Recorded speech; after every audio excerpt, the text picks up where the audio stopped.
This video is intended only to supplement the written installation instructions that accompanied your product, not to replace those installation instructions. The written installation instructions should be read and available to you before you attempt to install the product. Locate the filter installation position in the upper left corner of the refrigerator and remove the filter cover. Take the filter out of the accessory and remove the protective cover on the filter. Make sure the locking knob is in the non-locking position. Insert the filter into the cartridge holder.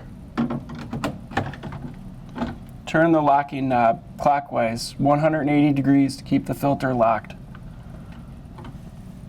Cover the filter. Note, if the filter is not installed correctly, water may dispense at a lower flow rate and there will be slower ice production. Press and hold for 3 seconds the reset filter button to reset the filter timing. On some models, press and hold for 3 seconds the refrigerator button to reset the filter timing. Flush the water system. Flushing the water dispensing system forces air from the water line. Using a sturdy container, depress and hold the water dispenser paddle for 5 seconds. Release the paddle for 5 seconds. Repeat the process until water begins to flow. Once water begins to flow, continue depressing and releasing until a total of 3 gallons has been dispensed.